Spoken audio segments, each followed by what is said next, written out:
Bonjour, bienvenue dans ce replay réalisé spécialement pour vous présenter les systèmes et cercles restauratifs avec Céline Meunier. Est-ce qu'on peut commencer déjà par ta présentation, Céline, si tu peux dire deux mots. Qui es-tu? Bonjour à toutes et tous. Deux mots. Déjà, là, tu me demandes un peu, de, un petit défi. Qui je suis? Eh ben, je suis une bipède posée sur la belle boule bleue depuis une cinquantaine d'années. Je suis membre de divers collectifs. Je suis une expériencieuse, une chercheuse de comment faire des collectifs, comment vivre dans le collectif. Comment faire que les jeux créent un nous harmonieux et comment le nous soit au service du jeu et pas l'inverse. Mes activités, c'est la facilitation du dialogue, la formation, l'accompagnement de collectifs, à mettre en place ce dont on va parler aujourd'hui. Accompagner les collectifs à mettre en place des dispositifs qui permettent le dialogue quand tout va bien, quand ça chauffe et quand ça va plus, pour continuer à prendre soin des humains, des relations et des projets. Euh, donc, Céline, merci pour cette présentation. Est-ce que tu peux nous dire deux mots sur ta rencontre avec ces systèmes restauratifs? En fait, cette approche, je l'ai rencontrée il y a une dizaine d'années, en 2015, quand Dominique Barter est venu nous présenter son travail avec les habitantes et habitants des favelas de Rio au Brésil. Voilà, depuis aujourd'hui une trentaine d'années, avec les habitantes et habitants, il modélise une approche pour faire justice, pour traverser et dépasser les conflits. Et c'est une approche euh, cette approche des systèmes restauratifs qui est vraiment née de- du terrain, de la rue, quoi, de personnes directement concernées. Et donc, elle part aussi avec la confiance que les personnes concernées, elles sont les personnes qui savent ce qui est bon pour elles pour traverser les conflits. Et si on fait le parallèle avec les collectifs, est-ce que ce serait pas le moment de poser la question aux personnes directement concernées, de quoi vous avez besoin pour, euh, pour vous sentir en sécurité et pour avoir de la sérénité pour poser ce qui pose problème, enfin, ouais, pour déposer ce qui pose problème, ce qui vous fait souffrir ou ce qui est problématique. On n'est pas obligé d'aller jusqu'à l'intensité dans un collectif. C'est vraiment un chemin, c'est une invitation à cheminer en fait. C'est pas ce que j'ai envie de vous partager aujourd'hui, c'est pas une méthode, un outil clé en main. C'est pas ça, c'est une invitation à se questionner. Alors, voilà, la proposition, c'est donc de s'occuper du conflit avant qu'il s'occupe de nous. Donc, il serait temps de s'en occuper et d'anticiper, parce que c'est normal d'avoir des conflits et donc ce serait pas d'avoir un espace pour les faire vivre. Donc, les conflits, ils font partie de la vie, c'est de l'énergie renouvelable. Et j'ai aussi envie de partager une définition. Moi, j'aspire beaucoup à vivre de la paix, déjà de la paix intérieure, et puis de la paix dans mes relations. Et la paix, c'est pas l'absence de conflit. La paix, c'est pas un truc électroencéphalo plat. Pour moi, c'est pas ça la définition de la paix. La paix, c'est plutôt d'avoir suffisamment de ressources, de soutien pour traverser ces tensions, ces désaccords, ces conflits, dans un cadre qui permette le dialogue, dans un cadre qui offre de la sécurité pour chacune, chacun, pour qu'on puisse se parler et se dire qu'on n'est pas d'accord. Dans notre système, dans notre société française, on a un système pour prévenir et puis gérer les incendies. Et ce système, ben, aujourd'hui, on n'attend pas qu'il y ait un incendie pour former les pompiers.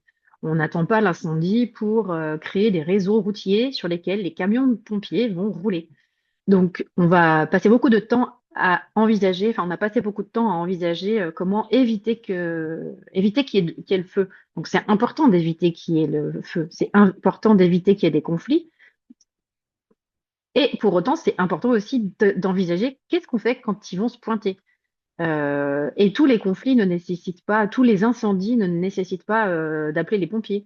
Parfois juste mettre un couvercle sur une casserole, tapoter les pieds avec un début de feu, ou alors attraper un extincteur, ça va suffire.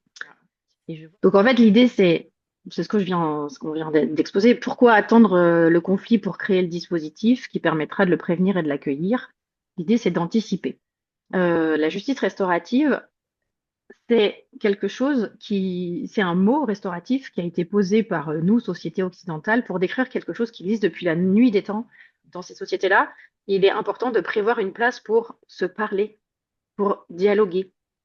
Et donc, j'ai mis la citation de Nelson Mandela parce que pour moi, la meilleure arme, c'est de s'asseoir et de se parler. Donc, s'asseoir, ça veut dire redescendre aussi, hein, plutôt que d'être dans l'énergie, l'intensité, de rester là-dedans. C'est de s'asseoir autour du conflit, s'asseoir autour du feu et comment se parler quand on n'est pas d'accord. Et donc, s'inspirer d'une démarche restaurative. Donc, le restaurative, c'est un mot, je vous disais, qu'on a inventé en Occident. Et ça veut dire tendre à remettre en état et repartir sur son chemin. Repartir sur son chemin, ça veut dire, est-ce qu'on décide de continuer ensemble ou est-ce qu'on décide qu'il va falloir changer quelque chose à l'intérieur ou est-ce que la personne va s'en aller ou est-ce qu'une autre personne va s'en aller? Enfin, repartir sur son chemin, c'est pas forcément repartir, c'est surtout pas repartir en l'état et et garder le fonctionnement de base, c'est peut-être l'ajuster. Ou alors c'est le garder et puis prendre des décisions.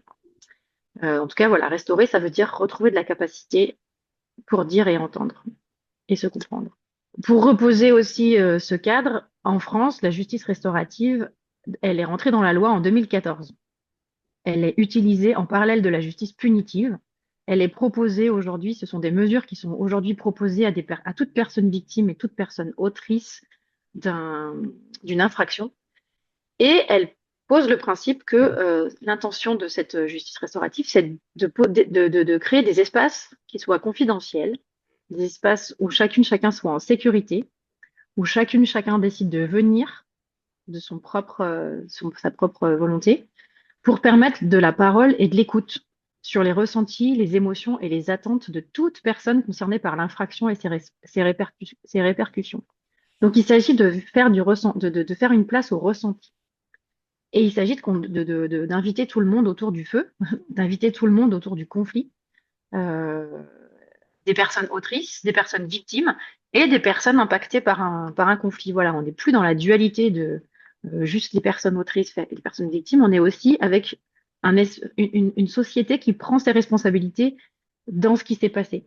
Et donc qui prend en compte que le conflit ou l'acte infractionnel commis par une ou plusieurs personnes, il est le symptôme de quelque chose qui dysfonctionne collectivement. Et donc, cette approche des systèmes et cercles restauratifs, c'est comment on va co-construire dans notre équipe un dispositif qui va permettre de prévenir et traverser euh, les conflits en facilitant le dialogue. Donc, comme je vous disais, c'est un travail qui est inspiré vraiment, qui a été modélisé dans les années 90 par les habitantes et habitants des favelas avec Dominique Barter. Euh, avec cette intention de rendre les personnes actrices, acteurs de ce qui est bon pour elles. Donc, comment on va faire ça? Eh bien, je vais vous donner trois, trois questions, les trois premières questions pour poser les bases de ce dispositif. On ne va pas tout réinventer, on va partir du principe que les personnes savent. Donc, la première question à se poser, et il y en a trois, donc on arrive à la fin de la présentation. Donc la première question, c'est on va poser à chaque membre du collectif, qu'est-ce que je sais faire et que j'ai déjà fait et qui fonctionne lorsque dans ma structure, dans mon équipe, un conflit devient douloureux. Qu'est-ce que j'ai su faire et qui a fonctionné? Je pars sur de l'expérience et des ressources. Qu'est-ce qu'on a su faire et qui fonctionne? On a des choses pour prévenir les risques psychosociaux, on a des choses pour prévenir les maladies, on a plein de choses. On a une machine à café, comme disait tout à l'heure Alexandre, et ne pas négliger l'impact et l'importance de la machine à café. On a une cour dans laquelle se retrouvent des personnes à la pause, bref. Qu'est-ce qu'on sait faire qui fonctionne pour traverser un conflit ou pour anticiper, pour prévenir les conflits? La deuxième question, c'est à peu près la même, mais pas tout à fait. C'est qu'est-ce que je sais faire, que j'ai déjà fait et qui fonctionne moins bien. Donc là, on va s'inviter à partager des vulnérabilités. On a partagé des ressources, on a partagé des choses qu'on savait bien faire dans la première question, et là, on va regarder peut-être que, ah ouais, en fait, voilà comment on fonctionne, et surtout, voilà comment on dysfonctionne. Donc, je vous disais qu'il y avait trois questions. La première question, on parle des ressources, qu'est-ce qu'on sait déjà faire et qui fonctionne. La deuxième, elle parle de se partager nos vulnérabilités, qu'est-ce qu'on sait bien faire mais qui marche moins bien. Et avec les réponses de ces deux questions, on va répondre à la troisième question. Qu'est-ce que je rêve de vivre? Qu'est-ce que je pourrais faire? Parce qu'on vraiment, on pose la question à chaque individu membre du collectif. Qu'est-ce que moi je pourrais faire et que nous pourrions mettre en place dans notre collectif pour à la fois prévenir et traverser les conflits. Donc, quel est le dispositif qu'on va co-construire ensemble? C'est quoi les règles du jeu? C'est quoi notre dispositif de prévention et de réparation, en tout cas pour traverser les conflits et pour se restaurer, voilà, en restant dans le collectif ou en décidant de partir pour X raisons si le collectif convient pas. Voilà, donc ça c'était les trois questions pour poser les bases de notre dispositif de réponse au conflit, les bases d'un système restauratif, un système relationnel, un système en tout cas qui permet de prévenir et de traverser les conflits. Pour remettre de l'inspiration qui nous vient aussi du Brésil avec Paulo Freire et qui nous dit que si la structure ne permet pas le dialogue, alors la structure doit évoluer.